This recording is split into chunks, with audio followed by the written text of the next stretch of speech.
Hey, what's going on? Going back to my old self, taking recordings in bed. So I guess you can say this is an update post, but it's more like just letting everyone know what's happening with progress on all fronts, not just spiritual. Also, I'm going to be free speaking, just saying whatever comes to my head. In general, making discoveries on the four quadrants, and the four quadrants are basically going to be very relevant for the future. It's going to turn into a multi-dimensional map that has at least 2 points, at least 2 quadrants that people fit in at any given time, and it's going to get really, really diverse. Now, the bottom left quadrant, from my conclusion, is that you're always factoring in what people are going to be thinking of you. So the reason why you do this is because the bottom right quadrant, you want to make sure that you can fit into a structure. But you only want to make sure you can fit into a structure because you want to make sure that people accept you in the bottom left quadrant. So therefore, the bottom left and the bottom right are always intertwined. That the only reason why the bottom right works is because it's factoring in what the bottom left thinks. And the only reason when the bottom right can work is if it's factoring in the logic component and how structures can exist, how people function. So for example, in order to have a structure, you need to know how to mass produce housing for people. But you need to be practical about that. So that factors in the upper right quadrant of logic systems and how to create shelters in an organized fashion, which intertwines with the bottom right. So this is just a starting point to give you a sense of how complex these four quadrants are in developmental theory, which of course, as you learn it, you're like, yeah, this is not theory, this is fact. You got 4 ways in which 4 facets that are in play in any given circumstance. Yeah, so that's my story. In terms of what I've been up to, I'm basically contacting the world leaders, and I'm getting them on board with Integral Sphere.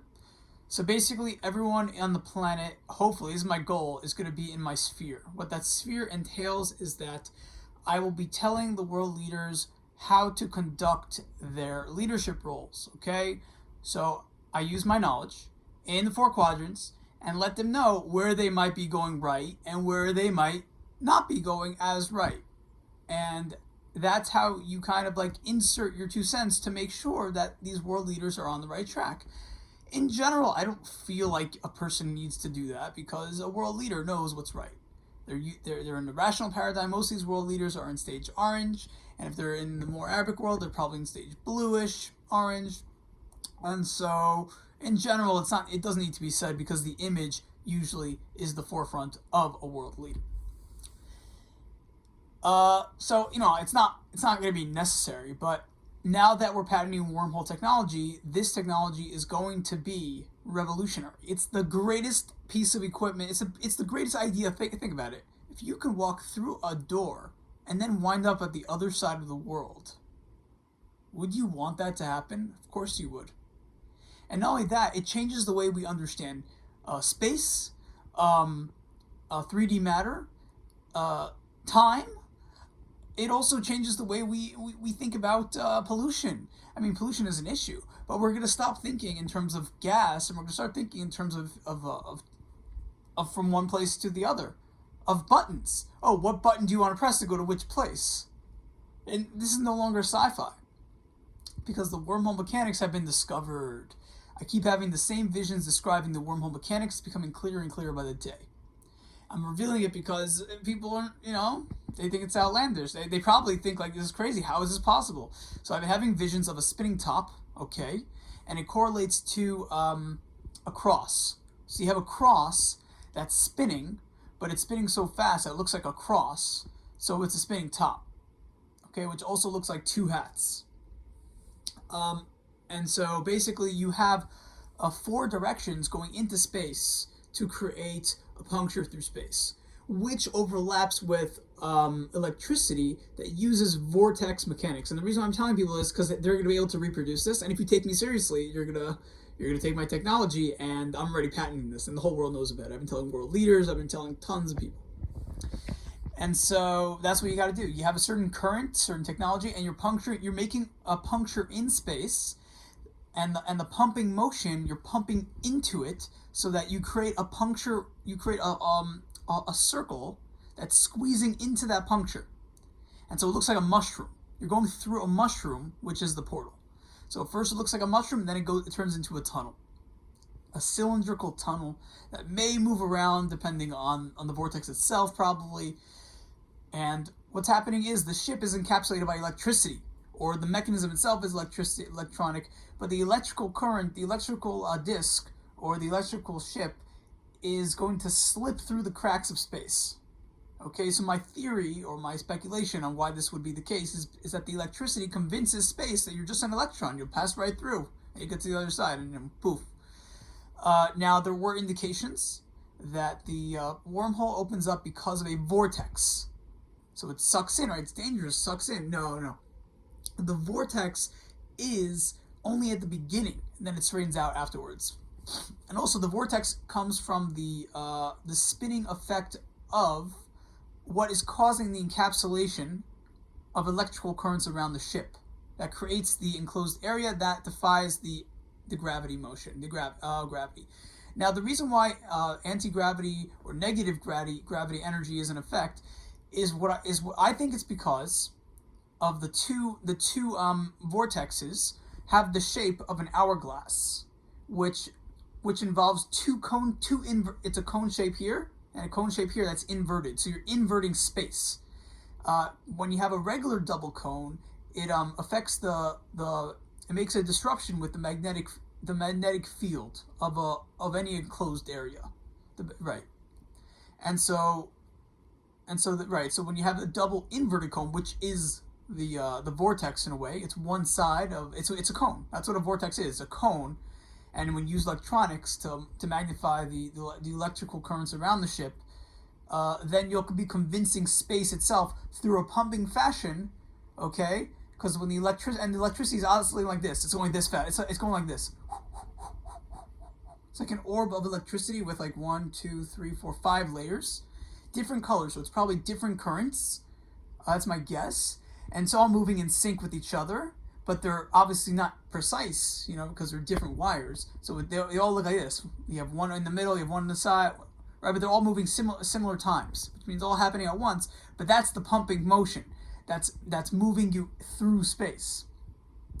And each oscillation is probably considered a loop or considered a sonar. It has like a layer. It's a layer, and that is why the effect creates little divides. Like when you move, you're moving in pumps, so you'll see lines in space if you were able to see the electrical effects. And yeah, so that's the wormhole mechanic. This is a brief intro, and it's kind of cool that you were able to do this. And what this proves that you can once we prove this, of course, you'll be figuring out physics using visions. You don't need to use your brain. That's the upper right quadrant, right? And then it takes him forever to figure stuff out. No, you'll be using the upper left quadrant, using visions to figure stuff out, because you have to harmonize different facets. And we're only using the upper right. We're only using one part of the mind, how the mind works, instead of using other ways in which the mind can work. And of course, the two main quadrants bring forth the bottom two quadrants, but the top two are very significant for the foundations of how the brain is thinking about things.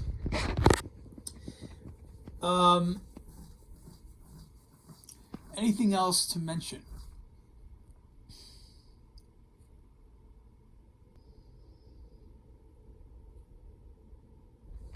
Oh, so it appears that's it. That's like the update. The update is we're making tremendous progress with wormhole creation. And what we're going to do is we're going to test this out. And I don't think we're going to need nuclear power plants. It's good to have that on hand in case the energy source requires more pressure. Now, I don't think it requires nuclear energy, because what you're doing is it's not about energy. It's about currents. It's about the right currents done in the right way. So apparently, if you take a crown, I'm revealing the secrets because of course I'm patenting this, so they'll know where it came from. If you take a crown it starts with the center and it goes one side, one side, one side, one side, one side, all the voltages come from the same point at the same time, then it surrounds the ship. So it's not going to just happen automatically. There's conduits all around the ship that are going to create that encapsulation of electrical currents. That's going to trick space or reality into thinking you're just an electron passing through space and time. Because the reason why electrons come out of thin air is because they're passing through time. There's no time. It's just a fabric of existence, and it doesn't. We don't exist. So what's happening is the spaceship is the disk is just going into one part of space and coming out another. Now the question is, how do you know that you're not going to go back in time, go forward in time? So we're going to test it, and the theory is that what you're doing is you're going through one side, and depending on the speed of the spin, that's going to help you calculate exactly how far into the future you're going. Right? Because when you're going through a wormhole and you're going faster than light, you travel 1 million miles in like a second. It's because you're popping through. You're condensing space, or you're stretching space, so that you're just zooming. You're pulling fabric into yourself, and then you're going through it all. So you're just going faster than light because you're passing through any amount that you need to pass through. Now we'll just test out the intervals. What electrical currents that encapsulate around the ship that pump through the crevices through space, what causes what speed. And then once you figure that out, then the scientists will put that together, and we'll have it figured out. But you have wormhole travel, the fastest ships. No more going to Mars after all this fuel. What will be the rocket fuel for? Electricity, spare parts. If we need to blow some rocks up in order to make way for something else, it'll be for miscellaneous stuff. It won't be the main way to travel. And it's going to change. It's going to change pollution. Pollution's not going to be an issue anymore. It's going to change travel techniques, travel methods. It's going to change the way we view reality and our priorities. You know, if we could just visit a friend in a second, then what would we do? You know, already people in the spiritual community talk to their friends psychically, and they try to have conversations. You know, especially telepathically. If you're reaching that stage. So if you're doing that already, you may as well apply the mechanics that involve such a possibility, where you go through a door and then you wind up at the other end. So when this takes off, and this is patented and created, because if I patent it, the creation is there, because it's a creation. The moment you know it's true, it's true. Now, the upper right quadrant is not going to be happy with that. Oh, you created it because you believe in it, but that's crazy. No, so first of all, I saw it through a vision. All my visions come true, and they're always right. That's just how it is with me. I've created an art. I've created a system. I've been developing it for decades, and now now I understand everything. Like, I can figure out anything. Like, there's someone listening to this.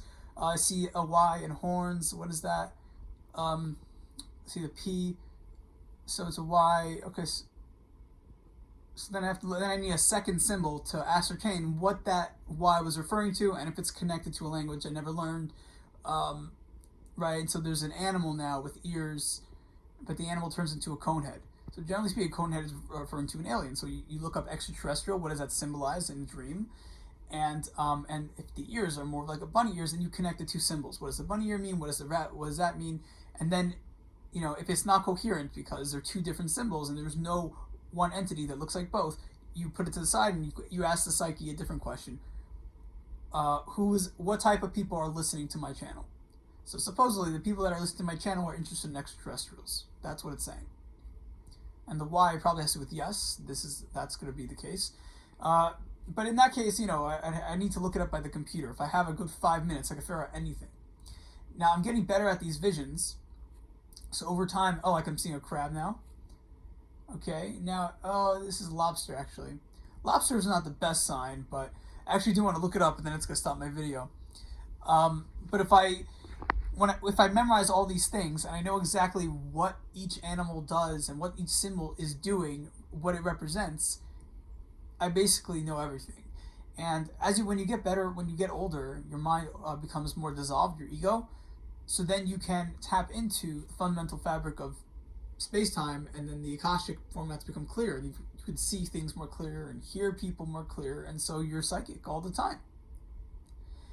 And, you know, people in the spiritual community, I feel like they block off the upper left quadrant because they're in the lower right quadrant, a lot of these spiritual people.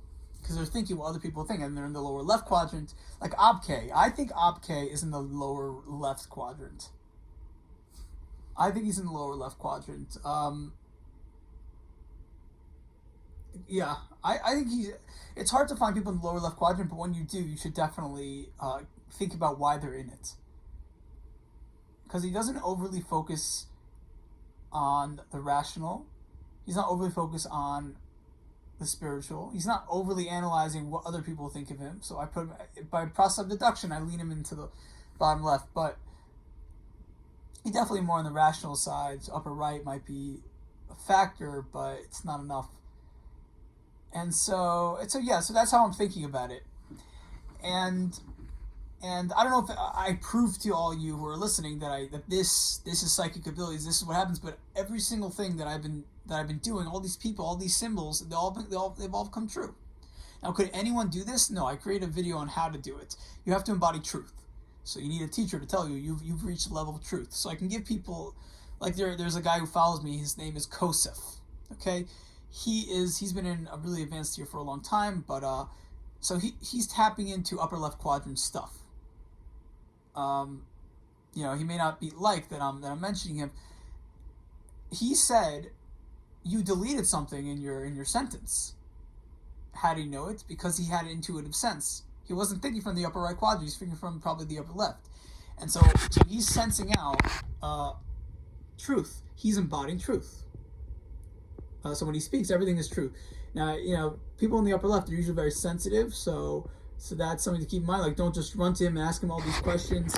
But definitely, he'll definitely be tapping into answers because he embodies truth. So you can't just go over here in your upper right quadrant. You're coming here. Oh, okay, I can make money off of this. No, because the moment you say I want to make money off of this is the moment it taints the mind.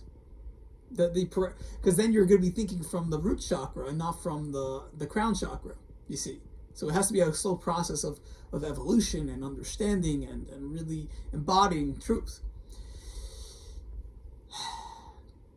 And the complexities are so vast that there's always more to analyze, always more to elaborate on and comment, which is extraordinary. So one of these days I wanna have my camera set up and then predict something that will prove everything, but the goal is not to prove to people that this is true and that, because then you're gonna have naysayers from but yet again the upper right quadrant is gonna go extinct in the future. There are gonna be people who've known for being too closed-minded and no longer will they have like this glorified place in society because they've been degrading people like us in the upper left quadrant for decades. Where's the justice? And they've been causing the lower right quadrant to hate us because the lower right quadrant is thinking about how we can support the upper right quadrant because that's how you create a structure. Right? So basically what the upper right was doing is teaming up with the lower right, and then therefore that's why the upper left was so neglected. Now in religious societies they're less neglected, but they're still neglected because they accommodate with the upper right in order to make money and create a structure in the lower right, because blue societies are lower right. And of course, the Kabbalah related to the interconnection of people, synchronicities, and Hashgacha Pratit, in Judaism, everything is controlled by a divine source or divine will. That is ignored from the lower left. So, and if you talk about it, it's not understood properly or holistically. So people fail to realize that it comes from a deep place related to the interconnections between the neurons of mankind, of human beings. And so there is that problem there where even amongst the religious, the lower left is not understood holistically. The spirituality is not understood holistically, and its fine parts are conflated. So there's a spiritual conflation on all these different facets, which have been happening for hundreds of years. So hopefully this will all change, and the world will be a lot more organized in respect to being open-minded. Not organized in terms of respect of being more closed-minded, which was what we were doing. We're going to change the system so that people are happy. That said, I really need the money, so sign up for my Patreon. I'll put the link in the description. I created tiers. The highest tiers can communicate with me about psychic visions. If you're having trouble with your relationships, with your husband, your wives, your wife, your families. I have a friend from Saudi Arabia. It's getting into my head. All the people that you're in contact with. I'll help them. I'll tell you what's going on, and you'll have clarity, and you'll be. I may request once in a while a tip, but I'm not gonna dry you. Then the top tier is $50, and you'll get a lot more access to me than other people. And if I become too famous, I'll have to up the price so I can limit people, to make it easier myself. Because I have a full time job with contacting world leaders and different people who are into tech and innovation and all that stuff. So we're gonna keep it organized, but I really need this business. So please help me out. And then once my account gets hooked up to other jobs that I'm looking into, because right now everyone's like in limbo. Okay, we know he's psychic, but we don't know exactly where to go with this. But once that's fully finalized, then I can relax with the Patreon. But for now, please sign up to my Patreon. It really means a lot. It helps me out. Take care.